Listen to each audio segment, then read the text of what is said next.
नमस्कार, जय हिंद दोस्तों। स्वागत है आपका आपके अपने YouTube चैनल पर। आज के इस वीडियो में हम पढ़ेंगे प्रमुख हिंदू सामाजिक धार्मिक सुधार आंदोलन। अक्सर परीक्षाओं में यहाँ से प्रश्न पूछ लिया जाता है, चाहे आर्य समाज हो, चाहे रामकृष्ण मिशन हो, चाहे स्वामी विवेकानंद हो, चाहे दयानंद सरस्वती, इनसे जुड़े हुए प्रश्न आपको अक्सर परीक्षा में देखने को मिलते हैं। तो आज ये पूरा टॉपिक आपको कंप्लीट कराया जाएगा सिर्फ 5 मिनट में। 5 मिनट की तैयारी से आप सरकारी नौकरी तक का सफर कैसे तय कर पाएंगे, वो सब आपको लगातार मैं गाइड करूंगा। तो 5-5 मिनट करके अगर आप दिन में 250 मिनट पढ़ेंगे तो आपके तकरीबन 45 से 50 टॉपिक कंप्लीट हो सकते हैं। और 45 से 50 टॉपिक अगर आप एक दिन में कंप्लीट करेंगे तो निश्चित रूप से 3 महीने में आपकी पूरी तैयारी हो चुकी होगी और आप कोई भी पेपर निकाल पाएंगे। तो चलिए शुरू करेंगे आज का ये वीडियो, लेकिन उससे पहले मैं आपसे निवेदन करूंगा कि वीडियो को लाइक कर लीजिएगा, चैनल पर नया है चैनल को सब्सक्राइब कर लीजिएगा, क्योंकि प्रश्न यहीं से आएगा। पढ़ेंगे आप मेरे साथ तो आपको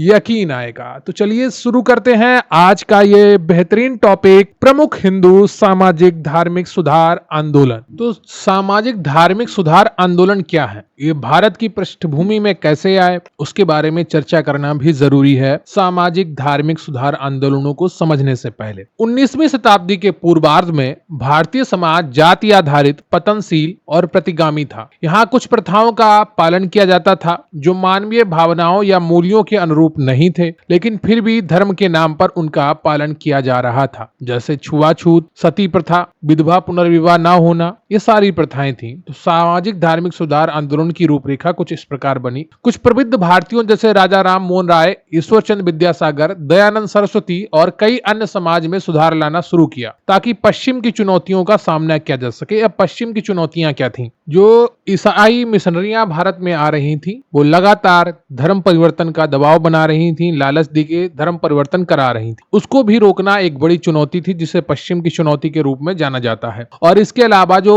हमारे धर्म में, हमारे समाज में कुरीतियां आ गई थी, जाति प्रथा बहुत ही बड़े पैमाने पर पहुंच गई थी, पतनशीलता आ गई थी, प्रतिगामी हो गया था समाज। तो उन सबको रोकने के लिए, उनको प्रथाओं को हटाने के लिए सामाजिक धार्मिक सुधार आंदोलन शुरू किए गए। जिनके जो प्रबुद्ध भारतीय थे, जिनके आगाज करता थे, जिनको आगे लेके जाने वाले थे, नेतृत्व करता थे, वो राजा राम मोहन राय थे, ईश्वरचंद विद्यासागर थे, दयानंद सरस्वती थे। इनके सबके बारे में डिटेल में हम देखेंगे। सुधार आंदोलन को मोटे तौर पर 2 श्रेणियों में वर्गीकृत किया जा सकता है, ठीक है। पहला था सुधारवादी आंदोलन, जैसे ब्रह्म समाज, प्रार्थना समाज, अलीगढ़ आंदोलन। आर्य समाज और देवबंद आंदोलन जैसे पुनरुत्थानवादी आंदोलन, ठीक है। सबसे पहले हम पढ़ेंगे ब्रह्म समाज आंदोलन के बारे में। तो ब्रह्म समाज की स्थापना 1828 में ब्रह्म सभा के नाम से राजा राम मोहन राय ने की थी, जिसे बाद में ब्रह्म समाज का नाम दिया गया, ठीक है। तो ब्रह्म सभा के नाम से राजा राम मोहन राय ने वर्ष 1828 में ब्रह्म सभा की स्थापना की। बाद में इसका नाम ब्रह्म समाज कर दिया गया। इसका मुख्य उद्देश्य शाश्वत भगवान की पूजा करना था। ये पुरोहितों, कर्मकांडों और बलिदानों के विरुद्ध था। तो परीक्षा में अगर आपसे प्रश्न पूछ लिया जाए कि ब्रह्म समाज किसके विरुद्ध था, तो पुरोहितों और कर्मकांडों और बलिदानों के विरुद्ध था। जो बलि दी जाती थी धर्म के नाम पर, उसके भी विरुद्ध था। जो शाश्वत भगवान की, शाश्वत ब्रह्म की पूजा करने में विश्वास रखता था। यह प्रार्थना, ध्यान और शास्त्रों के पढ़ने पर केंद्रित था। यह सभी धर्मों की एकता में विश्वास करता था। यह आधुनिक भारत में पहला बौद्धिक सुधार आंदोलन था। इससे भारत में तर्कवाद और ज्ञान का उदय हुआ, जिसने परोक्ष रूप से राष्ट्रवादी आंदोलन में योगदान दिया। यह आधुनिक भारत के सभी सामाजिक, धार्मिक और राजनीतिक आंदोलन का अग्रदूत बना। वर्ष 1866 में यह 2 भागों में विभाजित हो गया। केशव चंद्र के नेतृत्व में भारत का ब्रह्म समाज और देवेंद्रनाथ टैगोर के नेतृत्व में आदि ब्रह्म समाज की स्थापना की गई, ठीक है। तो ब्रह्म समाज की स्थापना ब्रह्म सभा के नाम से 1828 में की गई थी। बाद में इसका नाम ब्रह्म समाज कर दिया गया। इसका उद्देश्य था पुरोहितों, कर्मकांडों और बलिदानों के विरुद्ध कार्य करना, और इसका जो प्रमुख उद्देश्य था वो शाश्वत भगवान की पूजा करना था, ठीक है। यह प्रार्थना, ध्यान और शास्त्रों को पढ़ने पर केंद्रित था। 1866 में ये 2 भागों में विभाजित हुआ। एक जो ब्रह्म समाज था वो केशव चंद्र के नेतृत्व में रहा, और देवेंद्रनाथ टैगोर ने आदि ब्रह्म समाज के नाम से एक नया आंदोलन शुरू किया। प्रमुख नेता जो थे वो देवेंद्रनाथ टैगोर थे, केशव चंद्र सेन थे, पंडित शिवनाथ शास्त्री थे और रविन्द्रनाथ टैगोर थे। देवेंद्रनाथ टैगोर ने तत्वबोधिनी सभा 1839 में स्थापित कर उसका नेतृत्व किया, जो बंगला में अपने अंग तत्वबोधिनी पत्रिका के तर्क संगत दृष्टिकोण के साथ भारत के अतीत के व्यवस्थित अध्ययन और राम मोहन राय के विचारों के प्रचार के लिए समर्पित थी। ठीक है, तत्वबोधिनी पत्रिका भी थी और देवेंद्र रविन्द्रनाथ टैगोर ने तत्वबोधिनी सभा की स्थापना वर्ष 1839 में की थी। ये बात भी आप ध्यान रखिएगा। अगला जो हमारा समाज है वो है प्रार्थना समाज। तर्क संगत पूजा और सामाजिक सुधार के उद्देश्य से वर्ष 1876 में डॉक्टर आत्माराम पांडुरंग द्वारा बॉम्बे में प्रार्थना समाज की स्थापना की गई थी। ठीक है। 1828 में ब्रह्म समाज की स्थापना ब्रह्म सभा के नाम से की गई थी, जिसका नाम बाद में परिवर्तित करके ब्रह्म समाज कर दिया गया था। प्रार्थना समाज की स्थापना 1876 में आत्माराम पांडुरंग ने की थी। ठीक है, यह बात आप ध्यान रखिएगा। प्रार्थना समाज की स्थापना 1876 में आत्माराम पांडुरंग ने की थी। ठीक है, कहां पर की थी? बॉम्बे में। इस समाज को दो महान सदस्य आरसी भंडारकर और न्यायमूर्ति महादेव गोविंद रनाडे थे। तो प्रार्थना समाज के दो महान सदस्य थे, एक थे आरसी भंडारकर और दूसरे थे न्यायमूर्ति महादेव गोविंद रनाडे। उन्होंने खुद को सामाजिक सुधार के काम के लिए समर्पित कर दिया, जैसे कि अंतरजातीय भोजन, अंतरजातीय विवाह, विधवा पुनर्विवाह और महिलाओं एवं दलित वर्गों की स्थिति में सुधार। प्रार्थना समाज का 4 सूत्री सामाजिक एजेंडा था। जाति व्यवस्था की अस्वीकृति। आज के समय में भी जाति व्यवस्था बहुत ही ज्यादा बड़े पैमाने पर फैली हुई है। गांव में ये आपको ज्यादा देखने को मिली, लेकिन फिर भी वर्तमान स्थिति में काफी सुधार आया है, लेकिन अभी भी सुधार की काफी गुंजाइश है। महिला शिक्षा। महिला शिक्षा के मामले में भी देश काफी पीछे था। उस समय महिला शिक्षा को फिर से शुरू किया गया। विधवा पुनर्विवाह। विधवाओं की स्थिति बहुत ही दुर्दयनीय होती चली जा रही थी, क्योंकि उनके साथ कोई पुनर्विवाह नहीं करता था, या तो उनको सती प्रथा के लिए बिठा दिया जाता था जलती चिता पे, लेकिन और नहीं तो वो दर दर भटकती रहती थी। तो विधवा पुनर्विवाह के द्वारा विधवाओं की जो स्थिति थी उसको ठीक करने की कोशिश की गई। पुरुषों और महिलाओं दोनों के लिए शादी की उम्र बढ़ाना, जो बहुत ही कम उम्र निर्धारित थी उसको आगे बढ़ाना, यह तय किया था किसने? प्रार्थना समाज ने, जिसकी स्थापना 1876 में डॉक्टर आत्माराम पांडुरंग ने की थी। इसके दो महान सदस्य थे, आरसी भंडारकर और न्यायमूर्ति महादेव गोविंद रनाडे। ठीक है, इनका जो प्रमुख एजेंडा था वो जाति व्यवस्था की अस्वीकृति थी, महिला शिक्षा थी, विधवा पुनर्विवाह था और पुरुषों और महिलाओं दोनों के लिए शादी की उम्र बढ़ाना। महादेव गोविंद रनाडे ने विधवा पुनर्संघ वर्ष 1861 में और डेक्कन एजुकेशन सोसाइटी के संस्थापक। तो महादेव जो गोविंद रनाडे थे वो विधवा पुनर्विवाह संघ की स्थापना इन्होंने 1861 में की थी और डेक्कन एजुकेशन सोसाइटी के भी संस्थापक थे। उन्होंने पुनः सार्वजनिक सभा की भी स्थापना की थी। अगर आपसे परीक्षा में पूछ लिया जाए कि पुनः सार्वजनिक सभा की स्थापना किसने की थी, तो आपका उत्तर होगा वहां पर महादेव गोविंद रनाडे। रनाडे के लिए धार्मिक सुधार सामाजिक सुधार से अविभाजित। ठीक है, उनका यह भी मानना था कि यह धार्मिक विचार कठोर होते तो सामाजिक, आर्थिक और राजनीतिक क्षेत्रों में कोई सफलता नहीं मिलती है। जैसे मुस्लिम समाज में धार्मिक विचार बहुत ही ज्यादा कठोर हो चुके हैं वर्तमान में। ठीक है, वो इतने कठोर हैं कि शिक्षा उनके लिए मायने नहीं रखती है, आर्थिक स्थिति उनके लिए मायने नहीं रखती है, हर चीज उनको एक धर्म के चश्मे से उनको देखनी पड़ती है। तो अगर धार्मिक विचार इतने कठोर हो जाएंगे, फिर समाज आपका क्या है, आर्थिक स्थिति क्या है, राजनीतिक स्थिति क्या है, वो सब कोई मायने नहीं रखती है, सिर्फ धर्म मायने रखता है। यहां पर यह चीज आपको बताई गई है। यद्यपि प्रार्थना समाज ब्रह्म समाज के विचारों से शक्तिशाली रूप से प्रभावित था, इसलिए मूर्ति पूजा के बहिष्कार और जाति व्यवस्था समाप्त करने पर अत्यधिक जोर नहीं दिया। ठीक है, अगला है आपका सत्यशोधक समाज। क्या? सत्यशोधक समाज। ज्योतिबा फूले ने उच्च जाति के वर्चस्व और ब्राह्मणवादी वर्चस्व के खिलाफ एक शक्तिशाली आंदोलन का आयोजन किया। उन्होंने वर्ष 1873 में सत्यशोधक समाज, सत्य साधक समाज की स्थापना की। आंदोलन के प्रमुख उद्देश्य समाज सेवा और महिलाओं और निचली जाति के लोगों के बीच शिक्षा का प्रसार। ठीक है, दो उद्देश्य थे इनके, समाज सेवा और महिलाओं और निचली जाति के लोगों के बीच शिक्षा का प्रसार। ठीक है, सत्यशोधक समाज। मैं आपको एक बात यहां पर बताना चाहूंगा। आप हो सकता है आप में से कुछ लोग ज्योतिबा फूले को ना पसंद करते हो या कुछ लोग किसी और को पसंद नहीं करते हो। देखिए, समाज में जब भी एक के साथ भेदभाव होगा और दूसरे को बढ़ावा दिया जाएगा, तब समाज में विरोध उत्पन्न होगा, नफरत पैदा होगी। ठीक है, अगर आप एक धर्म को बढ़ाएंगे तो दूसरे धर्म के प्रति नफरत पैदा होगी। ठीक है, दूसरे धर्म के लोगों के मन में नफरत पैदा होगी।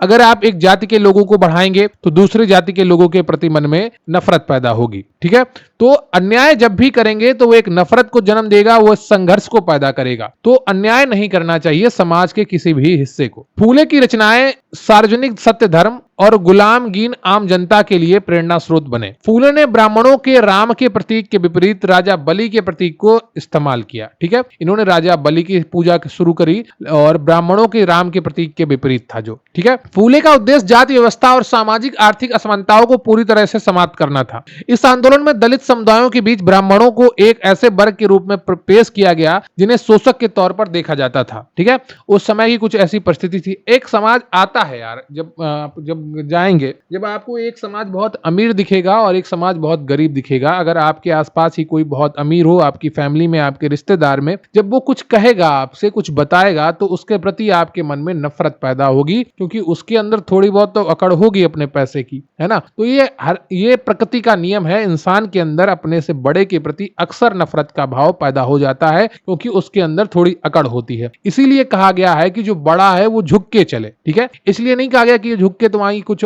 तुम सामने वाले को बड़ा कर दोगे, लेकिन अगर आप झुककर चलोगे तो सामने वाले के मन में आपकी जो ऊंचाई है उससे नफरत नहीं पैदा होगी, ठीक है।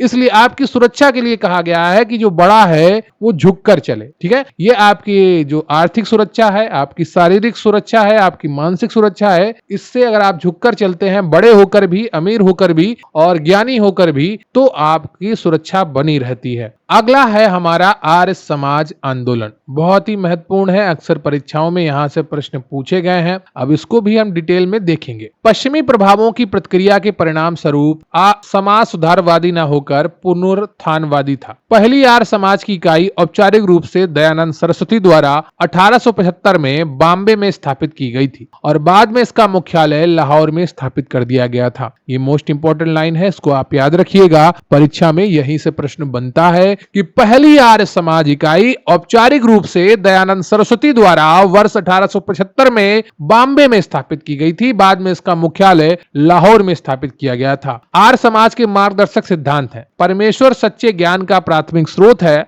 ईश्वर सर्व सत्य है, सर्व ज्ञान है, सर्वशक्तिमान है, अमर ब्रह्मांड का निर्माता, पूजा के योग्य है, वेद सच्चे ज्ञान के ग्रंथ हैं, एक आर्य को हमेशा सत्य को स्वीकार करने और असत्य को त्यागने के लिए तैयार रहना चाहिए, ठीक है। इन्होंने जो शिक्षाएं थी वो लगता है गीता और महात्मा बुद्ध से ग्रहण करी और वेदों को इन्होंने ज्ञान का सच्चा स्रोत माना, ठीक है। तो आर्य समाज की स्थापना दयानंद सरस्वती ने 1875 में बॉम्बे में की थी, बाद में इसका मुख्यालय लाहौर में स्थापित हो गया था, ठीक है। धर्म अर्थात सही और गलत का विचार सभी कार्यों का मार्गदर्शक सिद्धांत होना चाहिए, ठीक है। इस आंदोलन का केंद्र दयानंद एंग्लो वैदिक डीएवी स्कूल था, जो पहली बार वर्ष 1886 में लाहौर में स्थापित किया गया था। इसने पश्चिमी शिक्षा के महत्व पर जोर देने की मांग की थी। आर्य समाज हिंदुओं में आत्मसम्मान और आत्मविश्वास जगाने में सक्षम था, जिसने गोरों की श्रेष्ठता और पश्चिमी संस्कृति के मिथक को कमजोर करने में मदद की। आर्य समाज ने ईसाई और इस्लाम में धर्मांतरित लोगों को हिंदू धर्म में वापस लाने के लिए शुद्धि आंदोलन शुरू किया था, ठीक है। स्वामी दयानंद सरस्वती के विचार उनकी प्रसिद्ध कृति Satyarth Prakash the true exposition में प्रकाशित हुए, ठीक है। दयानंद सरस्वती की एक किताब है द सत्यार्थ प्रकाश, उसको इंग्लिश नाम है उसका द ट्रू एक्सपोजिशन, ठीक है। तो ये चीज आप ध्यान रखिएगा। 1875 में आर्य समाज की स्थापना की गई थी, कहां पर? बॉम्बे में, बाद में इसका मुख्यालय लाहौर में स्थापित कर दिया गया था। और यहां पर एक लाइन जो आपको और याद रखनी है कि आर्य समाज का जो आंदोलन था उसका केंद्र दयानंद एंग्लो वैदिक डीएवी स्कूल था, जो पहली बार वर्ष 1886 में लाहौर में स्थापित किया गया था। अगला है यंग बंगाल मूवमेंट, काफी महत्वपूर्ण है। यह आंदोलन वर्ष 1828 में बंगाल में चलाया गया था, ठीक है। वीडियो को लाइक कर लीजिएगा, चैनल पर नया है चैनल को सब्सक्राइब कर लीजिएगा और वीडियो को अंत तक देखना बहुत ही ज्यादा जरूरी है। एक एक टॉपिक अगर आप कंप्लीट करेंगे तो बहुत ही ज्यादा आप टॉपिक का तैयार कर पाएंगे और परीक्षा में आपका कोई भी प्रश्न गलत नहीं होगा। यंग बंगाल मूवमेंट, इस आंदोलन को वर्ष 1828 में बंगाल में चलाया गया था। यंग बंगाल मूवमेंट या युवा बंगाल आंदोलन कलकत्ता के हिंदू कॉलेज के विचारकों के नेतृत्व आयोजित आंदोलन था।